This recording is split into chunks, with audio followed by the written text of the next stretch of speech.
नमस्ते दोस्तों, आज हम इस वीडियो में बात करेंगे इंडोफार्म आईपीओ के बारे में। इस वीडियो में हम समझने की कोशिश करेंगे कि क्या इसको हम अप्लाई करें या नहीं करें। क्योंकि देखो, अप्लाई नहीं करने का रीजन है कि ये बनता हुआ दिखाई दे रहा है, इसका जीएमपी गिर रहा है। हाल में मैंने अभी देखा तो जीएमपी इसका 44% का हो गया, पर मैंने इसको बहुत टाइम से ट्रैक पे रखा था। तो क्या हुआ, इसका जीएमपी ना 30 से 40 चला गया, फिर 40 से वापस 35 आ गया, पर वापस अभी 44 आ गया। तो जीएमपी के हिसाब से हम देखेंगे, डिसीजन लेंगे कि अप्लाई करना चाहिए कि नहीं, और मार्केट कैप के हिसाब से भी डिसीजन लेंगे। मतलब इसका जो बिजनेस वगैरह है उसके हिसाब से भी हम डिसीजन लेने की कोशिश करेंगे। इसमें ऐसा ना हो कि भाई आप जीएमपी के लालच में इसमें इन्वेस्टमेंट करो और क्या पता आप इसको होल्ड करो, ये कंपनी भी अच्छी नहीं हो। ठीक है, इस वीडियो में मैं आपको ये बताऊंगा कि इस कंपनी का जो वैल्यूएशन कैसा है, क्या हाई पी ये मांग रहा है, मतलब ये हाई वैल्यूएशन पे आ रहा है क्या, मार्केट कैप कितना है, और इसका जो कॉम्पिटिटर है उसकी ताकत इसके सामने कितनी है, मैं आपको वीडियो में वो भी बताऊंगा। ठीक है, तो वीडियो बहुत ही इंफॉर्मेशन वाली होने वाली है। बाकी इस वीडियो में कुछ भी टाइम पास नहीं होगा कि इस डेट को ये आईपीओ खुलेगा, उस डेट को बंद होगा, और भाई इस डेट को पैसा रिटर्न मिल जाएगा। अगर आप आईपीओ में अप्लाई करोगे, अब पैसा अगर आईपीओ नहीं लगा तो पैसा तो रिटर्न ही आएगा। तो ये सब हम बात नहीं बताएंगे, आपको अदर यूट्यूब चैनल पे देखने के लिए मिलेगा, हमारे चैनल पे बातें नहीं होगी। ठीक है, आप खुद इतने समझदार हो, डेली भाई स्टॉक ब्रोकिंग के ऐप चला रहे हो, डेली वेबसाइट चेक करो, आपके पास भी 24 घंटा भाई नेट है, तो आप खुद ही देख सकते हो कि कंपनी का कब खुलेगा, कब बंद होगा, कब पैसा रिटर्न आएगा। हम बस ये देखेंगे कि अपन अप्लाई कर सकते हैं कि नहीं इसमें, बस सिंपल बात समझे। और ये भी देखेंगे कि ये कितना पैसा आईपीओ से जुटा रहे। यहाँ पे पहले मैं कंपनी की आपको थोड़ी डिटेल्स बता देता हूँ कि कंपनी, यहाँ तक तो सबको पता चल गया रहेगा कि क्रेन्स वगैरह बनाती है, ट्रक्स वगैरह बनाती है। ठीक है, और यहाँ पे इनके पास हिमाचल प्रदेश बड्डी में एक फैसिलिटी भी है, जिसका साइज बोले तो कितना है, 1,27,840 स्क्वायर मीटर का इतने एरिया में इनकी है, वो है क्या बोलते हैं कि मैन्युफैक्चरिंग फैसिलिटी। ठीक है, और बाद में इन्होंने लिखा है कि machine shop, assembly unit, the company has 12,000 tractor and 1280 pickup and carry cranes production capacity annually. मतलब इनकी जो कैपेसिटी है 12,000 ट्रैक्टर और 1280 पिकअप एंड कैरी क्रेन्स बनाने की, ये साल की है। ये कैपेसिटी याद रखना आप, ठीक है, क्योंकि आगे पर रिपीट होगा, मैं आपको बताऊंगा इसके बारे में।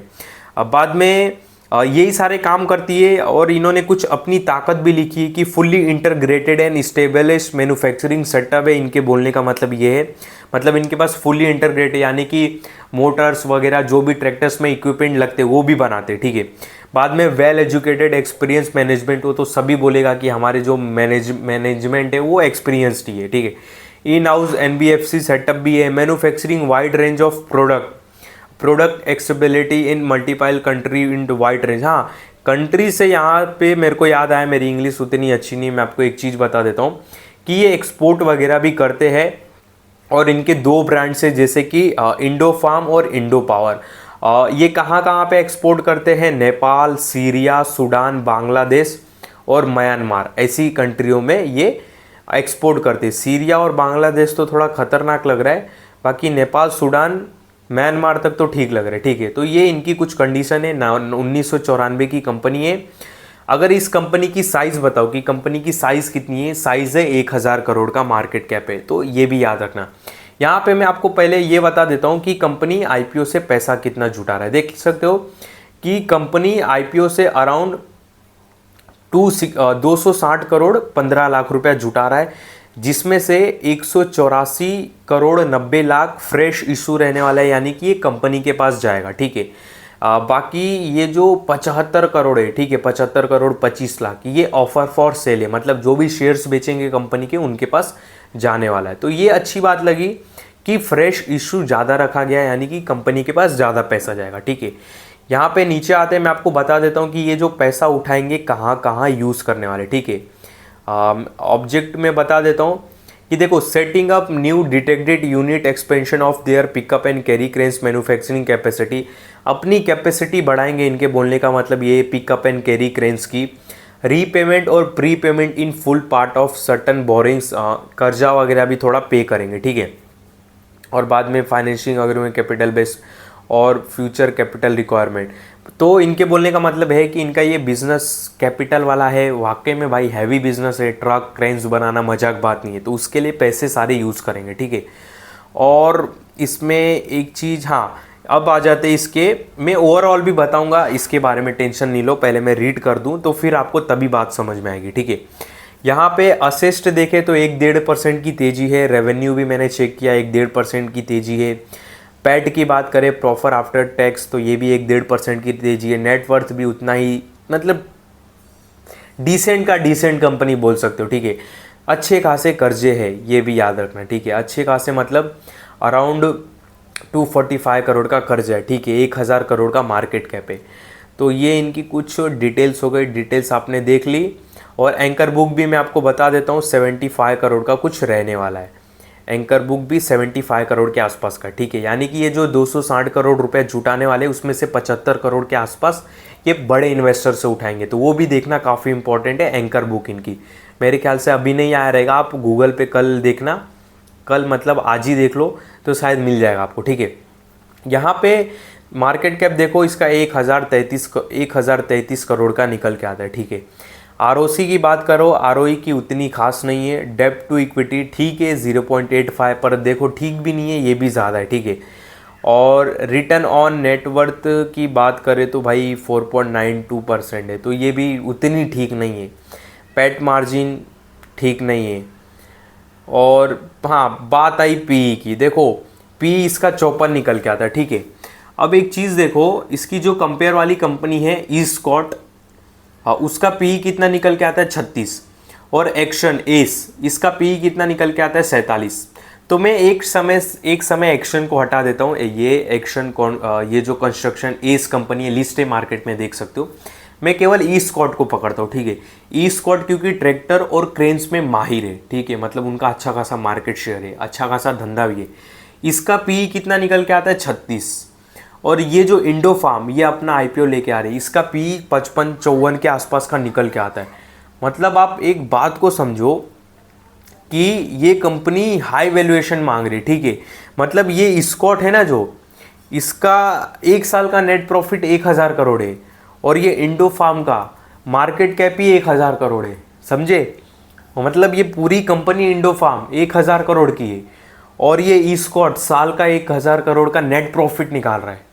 तो डिफरेंस देखो कितना बड़ा, मतलब इसको कॉम्पिटिटर देखो, आप कॉम्पिटिटर समझो कि इसका कॉम्पिटिटर कितना खतरनाक है ई स्कॉट। और प्लस अगर मान लो कि कोई बंदा है इस आईपीओ में लॉन्ग टर्म के लिए भी इन्वेस्टमेंट कर रहा है, फिर भाई मेरे पास ऑप्शन ई स्कॉट पड़ा है, सस्ते वैल्यूएशन पे मिल रहा है, तुमको टक्कर देगा, ऐसी कंपनी है, मतलब टक्कर देगा। मैं आपको खुद ही बता दिया कि इसका 1 साल का ही नेट प्रॉफिट ई स्कॉट का उठा के देखो 1000 करोड़ से ऊपर है, और ये पूरी कंपनी इंडो फार्म 1000 करोड़ की है। तो इसमें अगर मैं किसको 10वीं वाले बंदे को भी बोलूँ जो 10th में, वो खुद ही बता देगा कि क्या चूज़ करना है, समझे बात को। तो अगर मैं इन्वेस्टमेंट के हिसाब से मैं बात कर रहा हूँ, लिसनिंग गेन के हिसाब से मैं आखिरी में बताता हूँ, अगर इन्वेस्टमेंट के हिसाब से कोई आईपीओ में पैसा लगा रहा है तो मेरे ख्याल से ई स्कॉट मेरे ख्याल से अच्छा बेटर ऑप्शन है, ठीक है। क्योंकि भाई उससे दमदार कंपनी है, अच्छी खासी मार्केट कैप वाली कंपनी है, लो पी पे मिल रहा है, और क्या चाहिए, समझे बात को। और इसके कुछ नेगेटिव पॉइंट में बता देता हूँ। इंडो फार्म के मार्केट कैप 1000 करोड़ का हाई वैल्यूएशन मांग रहा है, आरओई उतना अच्छा नहीं है, डेप्ट भी है, और ये लाइन में कंपटीशन बहुत है, ठीक है। ई स्कॉट मैंने आपको बता दिया एक कंपनी, बहुत कंपटीशन है। ट्रक्स में भाई ये भी कंपटीशन में, महिंद्रा एंड महिंद्रा को तो मैं भूल गया, वो भी ट्रैक्टर बनाती है, ठीक है। और ये एस हो गया, और भी कंपनियां बनाती है ट्रैक्टर वगैरह, मुझको नाम नहीं याद आ रहा है। तो ये कुछ इसके नेगेटिव पॉइंट है। तो मैं लॉन्ग टर्म के हिसाब से तो कंपनी अच्छी नहीं दिखाई दे रही है। बाकी लिसनिंग गेन के हिसाब से बोलूँ तो अपन एक अप्लाई कर सकते हैं, बाकी लॉन्ग टर्म के लिए तो मैं इसमें बिल्कुल भी नहीं करने वाला हूँ। क्योंकि भाई देखो मेरे कुछ रूल्स है, 1000 करोड़ की मार्केट कैप वाली कंपनी काफ़ी वॉलेटाइल रहती है, ठीक है। और मुझे नहीं समझ में आ रहा है, ठीक है, ये कंपनी 1000 करोड़ का मार्केट कैप थोड़ा खतरनाक लग रहा है, क्योंकि इसमें अप एंड डाउन बहुत होएगा, वॉलेटाइल बहुत रहेगा, ठीक है। बाकी और कुछ तो भूल गया नहीं ना बताने लायक, नहीं। बाकी कितना क्या पैसा लगाना वो आप देख सकते हो, और यहाँ पे डिटेल्स तो मैंने बता दी।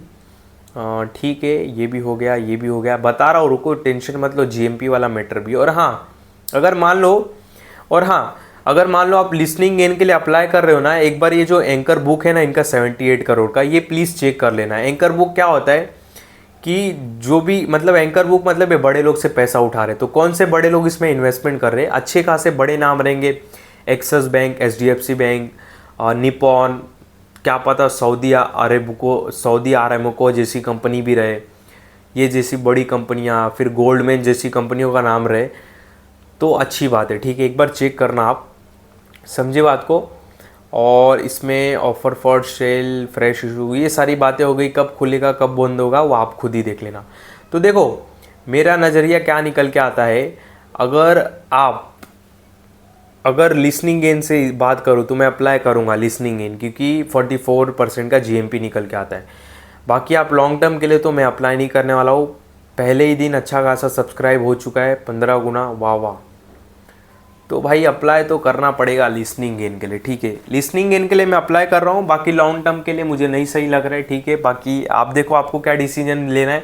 हाई वैल्यूएशन निकल के आ रहा है थोड़ा कंपनी का इसके वजह से, और मार्केट कैप भी बहुत कम है, और इसमें कंपटीशन भी बहुत है। ठीक है, और ये बहुत हैवी बिजनेस है, तो मेरे ख्याल से इस सेक्टर में जिसके पास पैसा है, जो जिसने पाँव जमा लिया है, मैं तो उसके ऊपर ही दाव खेलना पसंद करूँगा, बाकी इस पे नहीं। ठीक है, समझ गए बात को। तो इस वीडियो में आपको कोई भी मैं डिसीजन लेने के लिए नहीं बोल रहा हूँ, मेरे जैसा मैं डिसीजन ले रहा हूँ, ये जो भी मैंने बातें बताई ये सारी मेरे पर्सनल बातें थी। बाकी मैं आपको उत्साहित नहीं कर रहा हूँ, मैं आपको ये नहीं बोल रहा हूँ कि जाके आप जो मैं डिसीजन ले रहा हूँ सेम वही डिसीजन लो। जो भी देखो डिसीजन लेना है, लॉन्ग टर्म रखना है, शॉर्ट टर्म रखना है, लिसनिंग गेन लेके निकल जाना है, वो आपका एक डिसीजन है। ठीक है, बाकी जो मैंने अभी बातें शेयर करी ये सारी मेरे पर्सनल बातें हैं। बाकी मेरे किसी भी बातों में आके ऐसा नहीं कि आप आईपीओ को अप्लाई करें या ना करें। ठीक है, ऐसा मत करना। जो भी डिसीजन लेना अपने मन से लेना, मेरी बातों में आके मत लेना। बोलने का मतलब यही है।